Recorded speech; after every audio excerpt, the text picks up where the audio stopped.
Welcome to Wednesday. It's the 17th day of July, 2024. Your day with a podcast being brought to you by Wyoming State Parks.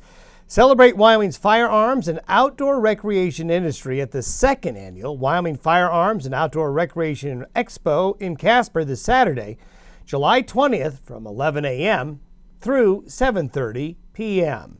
Well, we're going to have a little bit more in the way of thunder today, as we're going to have a little bit in the way of better moisture overhead. A little bit deeper, the moisture is going to be a little bit more widespread both sides of the divide, but especially the front range areas of the Rockies and out on the adjacent eastern plains.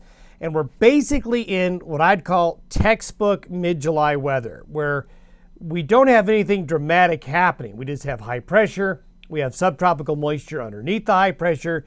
The daytime heating is going to cause afternoon and evening thunderstorms to develop, and we're just going to kind of repeat this cycle probably through Sunday. We'll see what happens early next week. There might be a slight shift in the pattern, but through Sunday, the weather's just not going to change much. We are going to be a little cooler today, warming up a bit more as we get into Thursday and Friday, but kind of staying in bounds with the temperatures. Not going too crazy, but it'll be plenty warm over most of the western United States, especially west of the divide. Then we have a rather stagnant pattern next week where basically the weather across the U.S. is stuck. The weather is going to get set, and we're going to see heat in the western half of North America, unseasonably cool weather in the central and eastern half of North America. You just basically can cut the continent in half, as you'll see here in a moment. A lot of high and mid-level moisture combined with that low-level moisture like you see in the cloudiness here is going to lead to those afternoon and evening thunderstorms. And there's even the chance in this pattern, we saw this morning in far northern Colorado, of some overnight thunderstorm activity. Thunderstorms in this type of regime can even pop up at night in a few places. The water vapor showing a nice curl here off the coast of Washington and Oregon. This is a low that's just going to stay there. So it's just going to park itself there and meander. Northwest wind flow aloft continues into the nation's midsection, and then you can see the lighter, darker shades of gray where there's areas of heavier moisture in place. And that's going to lead today to the afternoon and evening thunderstorms. This is likely going to be the most active area of thunderstorms today, where a few might get strong. As you can see, west of the divide, there's thunder, but it's really wanting to be on the terrain. Over the higher terrain, not getting very far across the valley floors, but there's going to be some. And as we go and step through the days ahead, you'll see the pattern basically looking about the same. Notice we have very little activity in the Dakotas and the upper Midwest.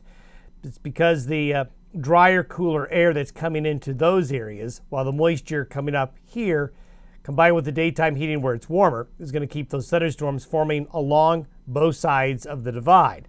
There is some marginal risk of strong thunderstorms right along and east of I-25 today from Wyoming to New Mexico. This is where the 500 millibar pattern is going to be today, and as we'll show you here later, this pattern right there, what you're seeing, is basically going to hold right on through the end of the week. So this is for Friday. The pattern is about where we are today. As we go into next week, it's going to look the same. This is the thunderstorm outlook for Thursday, again in the similar areas. The marginal risk is in about the same area.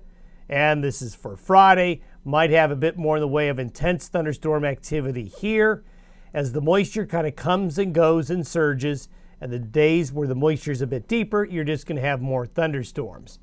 And that's where the marginal risk is going to be for thunderstorms getting strong on Friday. So you can see it's basically repeat.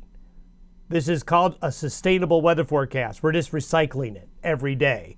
And that's your thunderstorm forecast for Saturday. That's your thunderstorm forecast for Sunday. Now, notice Sunday, the area shrinks a little bit more to the south. It's basically in the same areas, but we may see some drier air come in Monday and Tuesday of next week, kind of pulling back the thunderstorm activity. But between now and Sunday, it's going to be a daily occurrence. Somebody over the next 5 days will get rained on. Doesn't mean everybody will, but they'll be out there, so be prepared. This is what I mean about the pattern being stagnant. This is for Friday. This is for next Wednesday. So essentially, the same major players in the weather are in place. We have the high in the southwestern United States. We have low pressure off the Pacific Northwest coast. And then we have this trough of low pressure in the nation's midsection and east. So this is for Friday, this is for Wednesday. So there's really overall, the structure, especially in the western and central United States, is just the same. So when you have this, you call this persistence forecasting. A persistence forecast basically means the forecast for tomorrow and the next day is the same forecast that you have today. The pattern just is going to be very persistent. That's not unusual at all for this time of year, as summer is reaching its maturity levels at the moment. We talked about temperatures yesterday. This is the 7-day temperature anomaly. Look at the contrast in the continent. We have the heat in the Pacific Northwest, well above average temperatures in central and western Canada, but a large chunk of real estate from eastern Canada to Mexico is the opposite. And in the western high plains and the Rocky Mountain West, we're between the air masses. So you can see if you're east of the divide, you'll be not nearly as hot. West of the divide, you will be hotter, but the hottest relative to average will be there. The nation's midsection, usually some of the hottest periods of the year, over the next 7 days will be, well, a good 7, 5, maybe at times 10 degrees below average. Have yourself a good Wednesday. We'll see you tomorrow.